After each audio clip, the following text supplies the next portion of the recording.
Times news channel देख रहे आप सभी दर्शकों का बहुत बहुत स्वागत है। मैं हूं रमनदीप कौर। इस वक्त की बड़ी खबर आ रही है प्रयागराज से। क्या है पूरा मामला, देखने के लिए बने रहिए हमारे साथ। इतिहासकारों की माने तो उस समय के जनमानस की ये धारणा थी कि अंग्रेज उन्हें जबरदस्ती ईसाई बनाना चाहते थे और ये पूरी तरफ से गलत भी नहीं था, लेकिन कुछ लोग इस धर्म से जुड़ना भी चाहते थे, परंतु ऐसा हो नहीं सका। और फिर उसके बाद 1857 में विद्रोह हो गया, जिसे में कुछ अंग्रेज के सिपाही और कुछ भारतीय मूल के सिपाही भी मारे गए थे। लेकिन भारतीयों को तो जला दिया गया था, परंतु अंग्रेज़ों को इलाहाबाद के कीटगंज इलाके में एक जंगल में दफन कर दिया गया था, क्योंकि अंग्रेज़ों ने हम भारतीयों पर काफ़ी जुल्म भी किया था और लोग इस विद्रोह के आड़ में इन लोग को जंगल में ले जाकर दफन कर दिया था।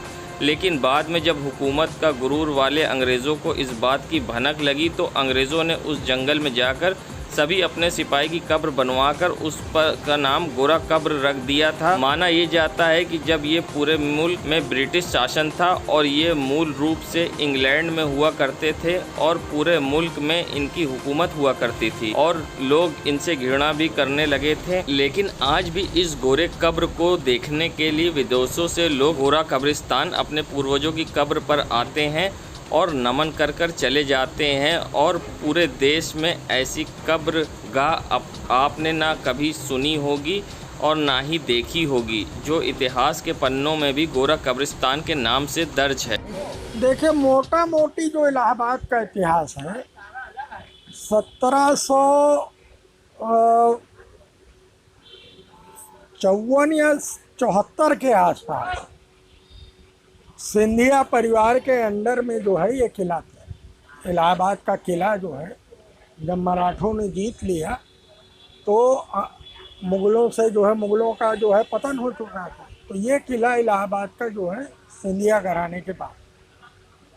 फिर ईस्ट इंडिया कंपनी से इनका समझौता हुआ और जैसा इतिहासकार जो है सुंदरलाल जी ने भारत में अंग्रेज़ी राज पुस्तक में जो हम लोगों ने पढ़ा है कि 1754 से 1774 के आसपास जो है ये ईस्ट इंडिया कंपनी को जो है किला दे दिया, जहाँ पर इंग्लैंड के मूल निवासी जो है अंग्रेज सिपाही अफसर अब जब हैं तो अब मान लीजिए कोई मरेगा तो अंग्रेजी और ईसाई धर्म के अनुसार उसको दफनाना भी है, तो वही किले के पास जो है आपका से कुछ दूर पर जो है कीटगंज के जंगल में एक कब्रिस्तान बन गया, जहाँ पर 1806 के आसपास की कुछ कब्रों का वहाँ वर्णन आता है। कोई मिस्टर रिचर्ड हेम्स्पेयर करके जो है वो 1806 में वहाँ दफन है, उनकी कब्र में ऐसा लिखा हुआ है। और अभी जहाँ तक मुझे याद पड़ता है कि 2019 के कुंभ में इंग्लैंड से उनकी जो है 5वीं पीढ़ी के कुछ बच्चे लोग आए थे यहाँ पर कि हमारे पर दादा की कब्र यहाँ है, तो वो वहाँ गए थे, उनको अपना नमन किया। वो अंग्रेज़ों के लिए सिर्फ है, हिंदुस्तानी ईसाइयों के लिए नहीं है, वो सिर्फ अंग्रेज़ों के लिए।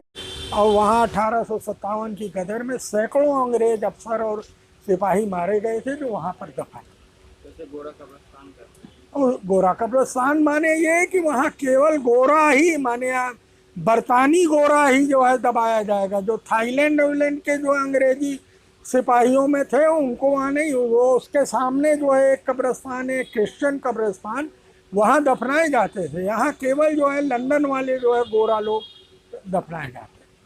से 200 साल पुराना है और ये गोरा कब्रिस्तान के नाम से प्रसिद्ध है। ये अंग्रेज़ों के समय का कब्रिस्तान है सर, और उन लोगों ने यहाँ क्रिश्चियन जाति के कुछ लोग थे जो कि उसको दफन किया करते थे यहाँ, तो उनके पूर्वजों की यहाँ पर ये सब कब्रें हैं सर। और इनमें मगर तब भी पुरातत्व विभाग इसको अपने संरक्षण में रखकर एक तरीके से बहुत ही कर रहा है इसके लिए। ज़्यादातर आते हैं सर, जिनके पूर्वज यहाँ पर हैं वो फॉरेनर्स आते हैं सर बाहर से, तो वो जानकारी इसीलिए यहाँ पर कब्रों में नंबर लिख दिया गया था।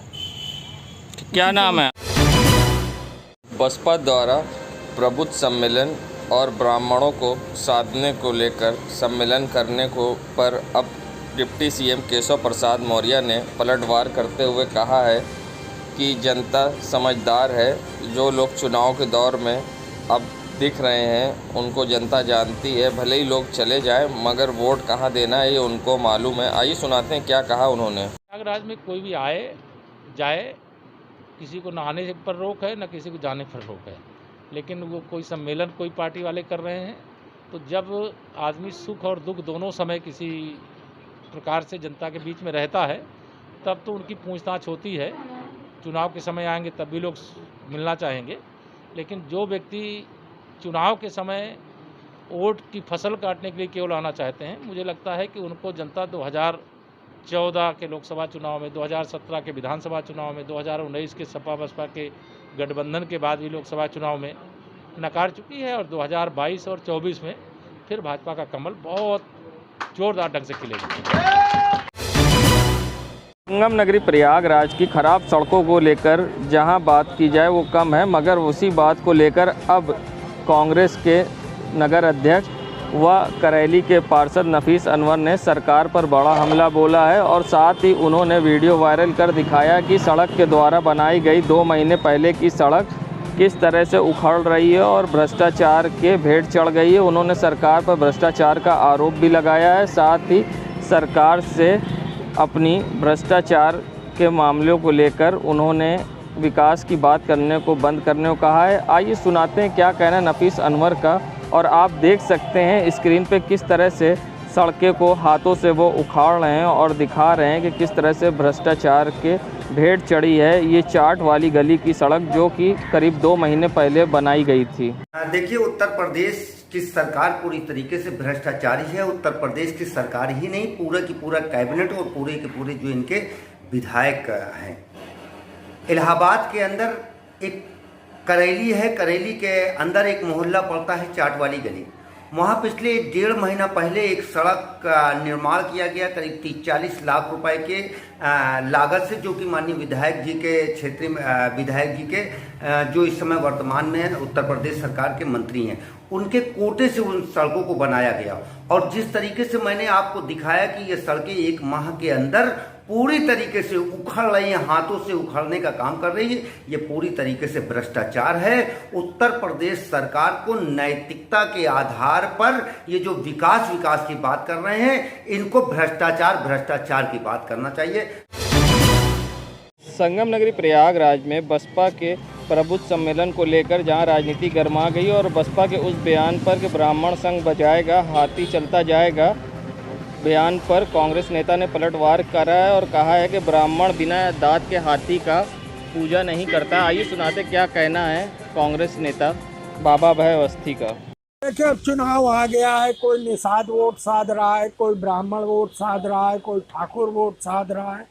तो ये जो है जातिवाद की जो पकड़ा है ये यूपी के अंदर तेज है।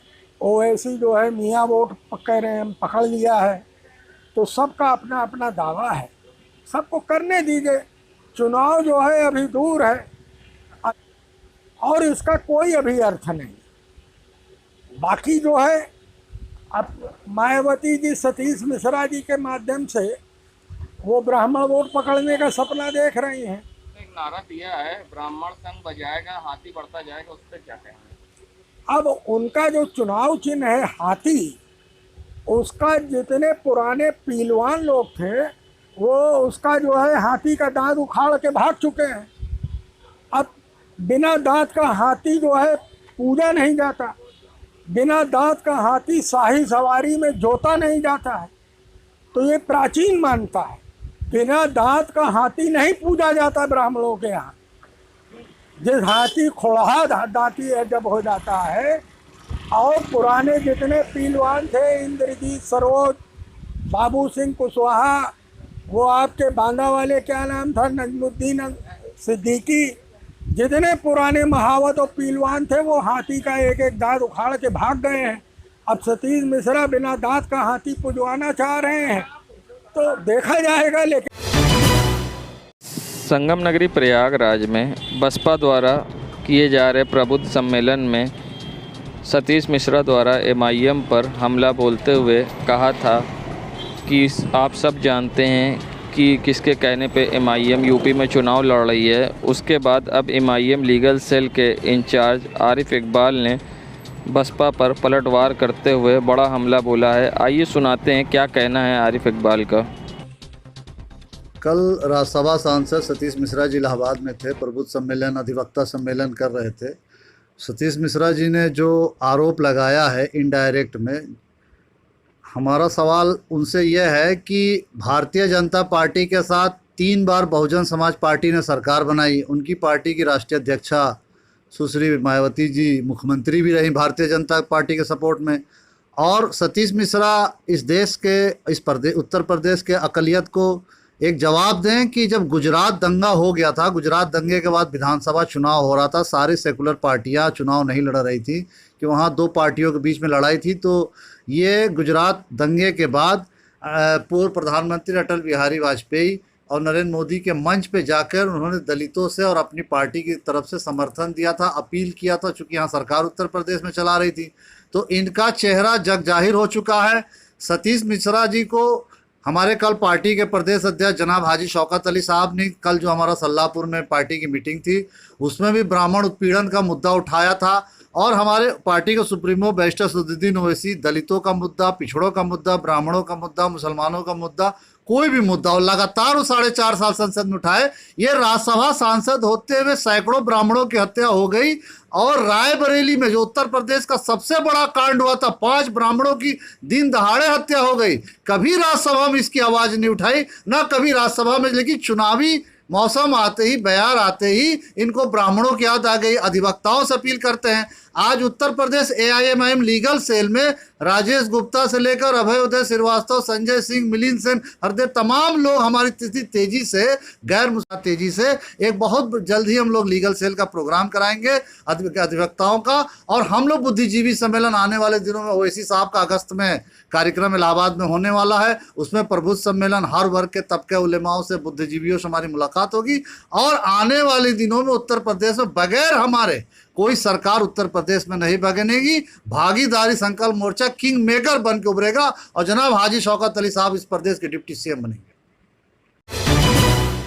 संगम नगरी प्रयागराज में करेली पुलिस को मिली बड़ी कामयाबी, जहां करेली पुलिस ने हत्या व दहेज के मामले में वांछित अभियुक्त राम बाबू निषाद को किया गिरफ्तार। बता दें, प्रयागराज SSP सर्वश्रेष्ठ त्रिपाठी द्वारा अपराधियों के खिलाफ चलाए जा रहे अभियान में SP सिटी दिनेश कुमार सिंह व CO फर्स्ट के निर्देशन पर करेली उप निरीक्षक कौशलेंद्र बहादुर सिंह, जितेंद्र कुमार यादव और राज बहादुर यादव ने मुखबिर की सूचना पर राम बाबू निषाद को करेला बाग पुल के पास से किया गिरफ्तार। पुलिस को राम बाबू निषाद की काफ़ी दिनों से थी तलाश। राम बाबू निषाद हत्या व दहेज के मामले में था वांछित। अब पुलिस इसे हिरासत में लेकर हत्या व दहेज अधिनियम के तहत कार्रवाई कर भेज रही है जेल।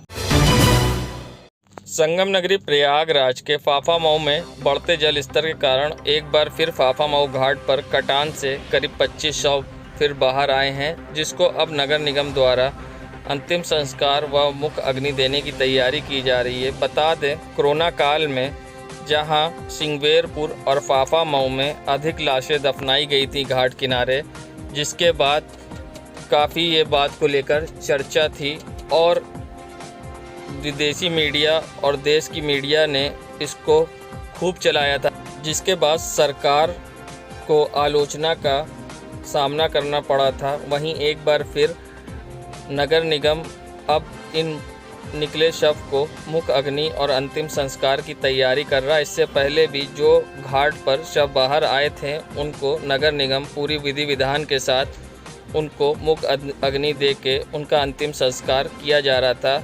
और इस बार भी जो शव बाहर आए हैं उनका मुख्य अग्नि दे विधि विधान के साथ अंतिम संस्कार किया जा रहा है।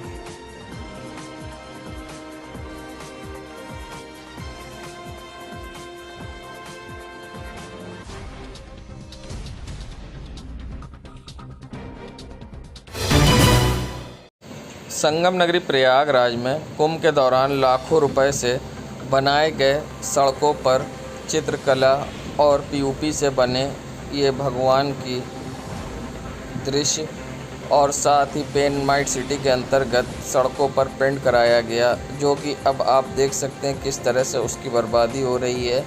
यहाँ पर किस तरह से इसको धूल फाक रही है और साथ ही यहाँ पर यूपी भी टूट गई है, मगर इसकी देख रेख करने वाला कोई नहीं है। रंग पूरे उड़ चुके हैं और लाखों रुपए लगाकर ये बने चित्रकला अब बर्बाद हो रहे हैं। इसको ना कोई देख रहा है, ना ही कोई संवार रहा है। अब सबसे बड़ी बात, इसका सौंदर्यीकरण कौन करेगा, या इसी तरह लाखों रुपए से बने ये चित्रकला बर्बाद होंगे। उस समय तो इसे बनाया गया, काफ़ी इसमें पैसा खर्च किया गया, लेकिन अभी इसमें कोई देख रेख नहीं, कोई देखभाल, पूछे चाहे पूछे, कोई देखने वाला न सुनने वाला। तो यहाँ बर्बादी हो रही है। बिल्कुल बिल्कुल। क्या नाम है आपका? मेरा नाम अखिलेश है। ये कौन सी जगह है? ये बैराना है, डाटपुर CMT डाटपुर बोलते हैं। संगम नगरी प्रयागराज में बेहतर पुलिसिंग और कानून व्यवस्था को लेकर वरिष्ठ पुलिस अधीक्षक सर्वश्रेष्ठ त्रिपाठी द्वारा उप निरीक्षक अजय कुमार सिंह को प्रभारी चौकी अरैल थाना नैनी से उप निरीक्षक थाना नैनी व उप निरीक्षक राजेश पाठक को थाना नैनी से पुलिस लाइन हाजिर किया गया। देश दुनिया की खबरों के लिए world media times news channel को सब्सक्राइब करें।